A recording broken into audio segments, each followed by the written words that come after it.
अरे टकला नेताजी, आपके पास हम अपना बेटा को भेजे थे तो आप उसको मार के काहे भगा दिए? आपका तो हमारे साथ इतना पुराना रिलेशन है, उसके बाद भी आप हमारा बेटा को मार दिए। अरे शुक्र करो उसको मारे है, हारे नहीं है। काहे कि जैसा बात कर रहा था ना, मन करा था साले को फाड़ दे। तुम्हारा बेटा यहाँ पे साला आके हमसे उल्टा सीधा बात कर रहा था, हमसे टेढ़ा बात कर रहा था, और साले को बात नहीं करने आता है। एक ही जगह उसका सीढ़ी अटका हुआ था। हमारा दोस्त है जो लड़ाई करवाता है, हमारा दोस्त है जो फाइट करवाता है, एक ही बात बोल रहा था। और जब साले को बोले आगे बताओ ना, एक ही चीज काहे बोल रहे हो, तो साला हमारे ऊपर चढ़ के नाच रहा था। मार के देह तोड़ दिए साले का। अरे टकला नेताजी, हमारा लड़का तो कह रहा था कि आप उल्टा सीधा बात कर रहे थे, आप उसका बातें नहीं सुन रहे थे, बीच में बकवास कर रहे थे। अरे तुमको हम पे यकीन है कि उस पे यकीन है? अगर उस पे यकीन है तो अपना घर पे जाओ, हमारे पास क्या आए हो? अरे नहीं नहीं टकला नेताजी, छोड़िए पुराना बात पे मिट्टी डालिए, अब हम आ गए ना, अब हम बताते हैं। हाँ आप बताइए खुरमा जी, क्या काम है हमसे? अरे हमारा बेटा फट्टू है ना, उसका एक दोस्त है जो विदेश में रहता है, उसका नाम है लट्टू, वो फाइट करवाता है। अरे फिर आप भी एक ही बात बोल रहे हैं। यही बात तो साला आपका बेटा बार बार बोल रहा था, तभी तो उसको मार के भगाए थे। आप भी यही बात बोलने आए हमको, आगे कहीं नहीं बढ़ते आप लोग। अरे हमारा लड़का सही है बोल रहा था, आप बोलने ही नहीं देते, बीच में बोलते हैं। 2 मिनट मौन रखिए ना, हम बोल रहे हैं, सुन लीजिए हमारा बात। अच्छा अच्छा बोला बोला। देखिए ऐसा है टकला नेताजी, वो जो दोस्त है ना हमारा बेटा का जो फाइट करवाता है, वो कद्दूपुर में फाइट ऑर्गेनाइज करवाना चाहता है। अरे तो इसमें ऑर्गेनाइज करवाने का क्या जरूरत है? यहाँ तो कद्दूपुर में गली में सब लड़का लोग आपस में लड़ते रहता है ऐसे ही, कोई ना कोई बात पे। वो क्या ऑर्गेनाइज करवाएगा? कद्दूपुर का लोग हमेशा लड़ने के लिए तैयार रहता है, उसके लिए किसी पॉइंट का जरूरत नहीं है, बिना किसी बात पे भी झगड़ा कर लेता है ये लोग। अरे टकला नेताजी, वो जो लड़का है ना, वो गली कुची वाला फाइट ऑर्गेनाइज नहीं करवाता है, वो रेसलिंग करवाता है, प्रोफेशनल फाइट करवाता है। रिंग रहेगा, उसमें पहलवान सब उतरेगा, और जो ये फाइट जीत जाएगा ना, वो वर्ल्ड हैवीवेट चैंपियन जांग छुई से लड़ेगा, जिसको आज तक दुनिया में कोई नहीं हरा पाया है। अरे ये कौन है जांग छुई? अरे बताए ना टकला नेताजी, वर्ल्ड हैवीवेट चैंपियन है जांग छुई। अच्छा अच्छा, वर्ल्ड हैवीवेट चैंपियन है, तो क्या दुनिया का सबसे भारी आदमी वही है? और वो इतना मोटा के फाइट भी कर लेता है? मोटा आदमी लोग तो चल नहीं पाता है, वो दुनिया का सबसे मोटा आदमी है, उसके बाद भी फाइट कर लेता है। कहीं ऐसा तो नहीं जो लड़ने आता है उसके ऊपर बैठ जाता है? अरे टकला नेताजी, वर्ल्ड हैवीवेट चैंपियन मतलब मोटा आदमी नहीं। मोटा आदमी कैसे आपको समझ में आ रहा है इससे? अरे तुम ही तो बोल रहा है भाई, वर्ल्ड हैवीवेट। हैवी मतलब क्या होता है? भारी होता है ना, और वेट मतलब वजन होता है। तुम ही तो बोल रहे हो वर्ल्ड हैवीवेट, हुआ ना दुनिया का भारी आदमी। अरे यार ये टकला तो साला पागल लगता है। खैर क्या करे, इससे काम है, निकालना पड़ेगा। अरे टकला नेताजी, हमारा कहने का मतलब ये है कि वो जो रेसलर है ना, वो वर्ल्ड हैवीवेट चैंपियन है, मतलब वो दुनिया का सबसे बड़ा फाइटर है, उसको आज तक कोई नहीं हरा पाया है। और जो हमारा बेटा का दोस्त है ना जो फाइट ऑर्गेनाइज करवाता है, वो जब ये फाइट ऑर्गेनाइज करवाएगा ना, तो उस फाइट में जो जीतेगा वो उस रेसलर का मुकाबला करेगा। सोच के देखिए, अगर कद्दूपुर का कोई फाइटर उस फाइटर को हरा दिया तो कद्दूपुर का कितना नाम हो जाएगा। और अगर वो हार गया तो कद्दूपुर का नाम कितना डूब जाएगा, ये भी बताओ। अरे टकला नेताजी, शुभ शुभ सोचिए ना, एक बार फाइट करवा के तो देखिए। अच्छा ठीक है हम सब सोचते हैं। तुम हमारे पास क्या आए हो? तुम्हारा बेटा का दोस्त फाइट ऑर्गेनाइज करवाना चाहता है तो करवाए, हमारे पास क्या आए हो तुम? अरे टकला नेताजी, हमारा दोस्त का बेटा यहाँ पे फाइट ऑर्गेनाइज तो करवा देगा, लेकिन उसको थोड़ा पैसा का जरूरत है। आधा पैसा वो लगाएगा, आधा पैसा आप लगा देते तो बढ़िया रहेगा। बदले में हम आपको जज बना देंगे वहाँ का, और काफी सारा परमिशन चाहिए होगा ये फाइट ऑर्गेनाइज करने के लिए, तो वो भी करवा दीजिएगा। काहे कि इस फाइट का नियम है, सामने वाला खिलाड़ी जब तक मरता नहीं है तब तक गेम खत्म नहीं होता है, चलते रहता है। इसीलिए काफी सारा परमिशन का भी जरूरत है, वो भी करवा दीजिएगा। अरे सुनने में तो सही लग रहा है, लेकिन तुम ही बताओ, तुम बोले तुम हमको जज बना दोगे अगर हम पैसा लगाएंगे तो, और दूसरे तब बोल रहे हो गेम का नियम है, इस फाइट में एक प्लेयर मर जाएगा तो सामने वाला तब नहीं जीत जाएगा, तो जज का क्या काम है? बुड़बक बना रहे हमको? अरे ये टकला को जब नहीं सोचना होता तब सोच लेता है, और जब सोचना होता तब नहीं सोचता है। अभी साले को बोल रहे थे वर्ल्ड हैवीवेट, तो बोलता है दुनिया का सबसे मोटा आदमी। हम गधा बना रहे थे, कह रहे थे जज बना देंगे तुमको, पैसा दे देता, तब बुद्धि चलता है टकला का। क्या करे यार, अब इसको कुछ भी उल्टा सीधा पट्टी पढ़ाना होगा। अरे टकला नेताजी, अगर आपको लगेगा कि जो प्लेयर जीत गया है वो गलत तरीके से जीता है, तो आप हारा हुआ प्लेयर को भी जिता सकते हैं। अगर आप घोषित कर दीजिएगा जो हार गया है वो जीत गया है, तो वर्ल्ड हैवीवेट चैंपियन से वही प्लेयर लड़ेगा। अच्छा, मतलब अगर हम हारा हुआ प्लेयर को जिता देंगे तो वो जाके वर्ल्ड हैवीवेट चैंपियन से लड़ेगा? हाँ टकला नेताजी, वो लड़ेगा। तो सोचिए आपके हाथ में कितना पावर है, आप जो हार गया प्लेयर उसको जिता सकते हैं और जो जीत गया उसको हरा सकते हैं। समझ रहे कितना बढ़िया पावर मिल रहा है आपको? रे साले रे, बुड़बक बनाता है। अगर हम साले हारा हुआ प्लेयर को जिता भी देंगे तो वो वर्ल्ड हैवीवेट चैंपियन से कैसे लड़ेगा? वो तो साला मर गया होगा ना, मरा हुआ इंसान कैसे लड़ेगा? हाँ, ये बात तो आपका लॉजिकल है भाई। अब तो आपको न चाहते हुए भी उसी को जिताना पड़ेगा जो जीत गया है। तो देखिए, हो गया ना, अंतिम में तो आपको फैसला करना पड़ेगा ना कि कौन जीतेगा। इसीलिए तो कह रहे हैं आपको जज बनाएंगे। अरे साला पागल, गंवार बच्चा का गंवार बाप उल्लू बनाता हमको। हाँ, क्या समझ रहा है? ऐसे ही हम वोट लेके चुनाव जीते हुए हैं, तब हमारा क्या फायदा? वहाँ पे हम जज रहेंगे तो साला जो जीत गया उसी को जिताएंगे। तुम सही सही बता, हमारा काम क्या रहेगा? जो काम करना चाहिए वो तो करते नहीं है। जज बन के आपको काम करना है। जज बन के कोई काम करता है क्या? जज तो खाली रोता और हंसता और पैसा लेता है, और इसके सिवा थोड़ी ना कुछ भी करता है। टीवी वगैरह में नहीं देखते हैं क्या? तो आपको क्या काम करने का चुल मचा है? आप जज बन के बैठिएगा, वहाँ पे पैसा भी मिलेगा आपको, और पब्लिक को भी लगेगा कि कोई जज है। मतलब तुम हमको बैठने का पैसा देगा? हाँ, टकला नेताजी, बैठने का पैसा मिलेगा आपको, और बाकी काम आपको वहाँ पे बताया जाएगा ना। पहले काहे घबरा रहे हैं आप? पैसा लगाइए ना, बहुत बढ़िया प्रोग्राम होने वाला है कद्दूपुर में। एक बार लगाइएगा ना तो मजा आ जाएगा आपको। सोच के देखिए, इतना सारा लोग आया होगा फाइट देखने के लिए, आप वहाँ पे जज होंगे तो आपका रुआब तो बढ़ जाएगा ना। अरे सुनने में तो अच्छा लग रहा है, करके देख लेते एक बार। अच्छा चलिए खुरमा जी, बताइए कितना पैसा देना होगा? अरे टकला नेताजी, 5 करोड़ रुपया का इन्वेस्टमेंट लगेगा इसमें। 5 करोड़ वो देगा, 5 करोड़ आप दे दीजिए। अरे खुरमा जी, आप कह रहे हैं कि 5 करोड़ का इन्वेस्टमेंट है, फिर आप हमसे 5 करोड़ रुपया मांग रहे हैं, और कह रहे हैं कि आपका बेटा का दोस्त भी 5 करोड़ रुपया देगा। ऐसे तो 10 करोड़ का इन्वेस्टमेंट हो गया ना। हमारा तो 5 करोड़ इन्वेस्ट हो जाएगा, उसका 5 करोड़ फिर कहाँ इन्वेस्ट कीजिएगा? वो कहाँ लगेगा? अरे यही तो गेम है टकला नेताजी, आप समझे नहीं। आप जो 5 करोड़ रुपया दीजिएगा ना, वो मेरा बेटा के दोस्त के खाता में दीजिएगा, और वो पैसा वहाँ पे सेफ रहेगा। आपका पैसा बिल्कुल यूज नहीं होगा। फिर हमारा बेटा का दोस्त है ना, वो 5 करोड़ रुपया हमको भेजेगा, वो इन्वेस्ट किया जाएगा। अरे तो हमारा पैसा वो रख के वहाँ पे क्या करेगा? अरे टकला नेताजी, देखिए फाइट है, लोग पैसा लगाएगा यहाँ पे, कौन प्लेयर जीतेगा कौन हारेगा। हो सकता है पैसा का जरूरत पड़ जाए, इसीलिए वो हाथ में रख रहे हैं पैसा, बस कि जरूरत पड़ेगा तो वहाँ पे खर्च करेंगे। देना पड़ेगा पब्लिक को, तो कहाँ से लाएंगे पैसा? इसीलिए वहाँ पे रखा रहेगा पैसा आपका। बस जरूरी थोड़ी ना कि आपका पैसा इन्वेस्ट होगा।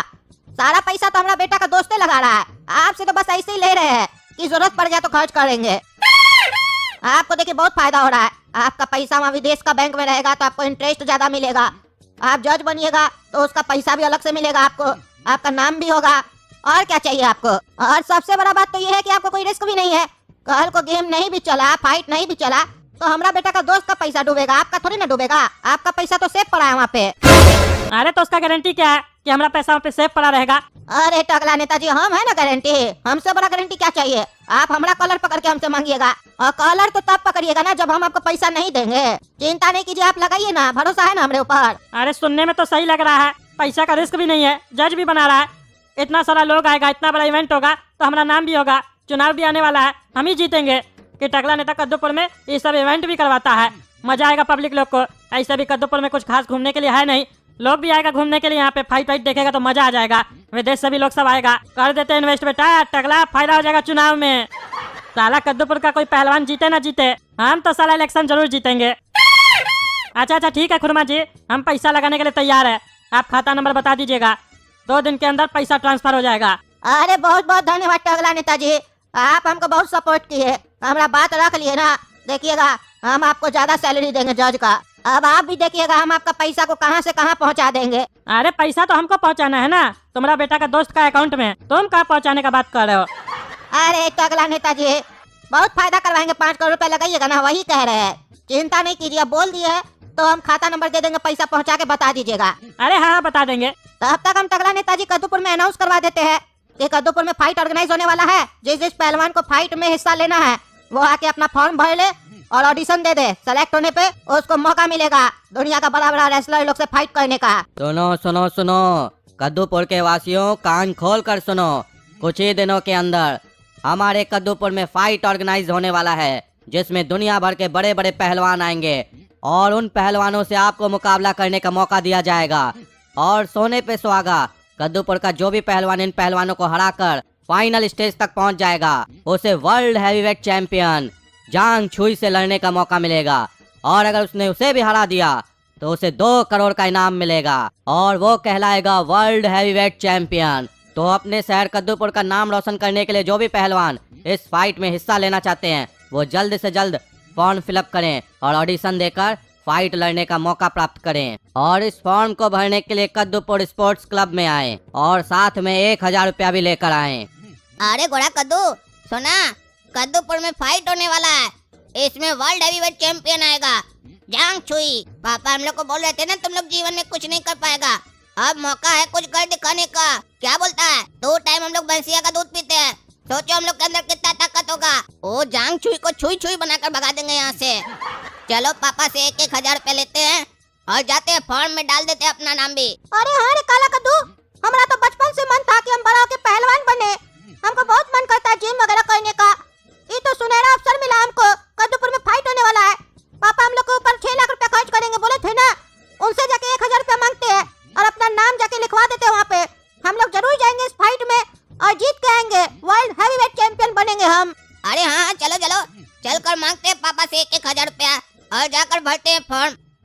तो दोस्तों आप ही लोग बताइए, कौन जीतेगा? जांग छुई जीतेगा कि हम लोग जीतेंगे?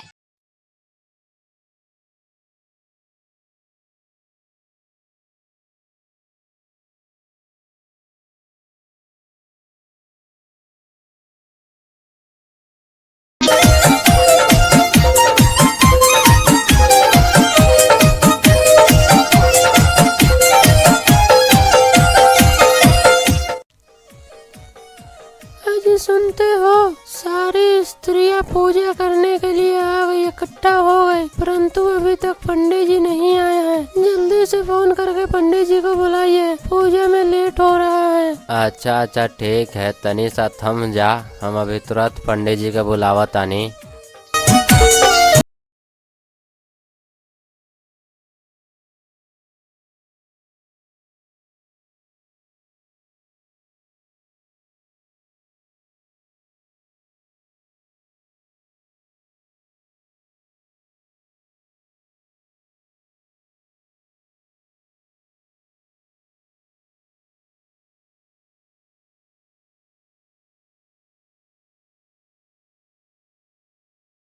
अब पूजा वूजा का तो काम समाप्त हो गया, पूजा तो हो गया।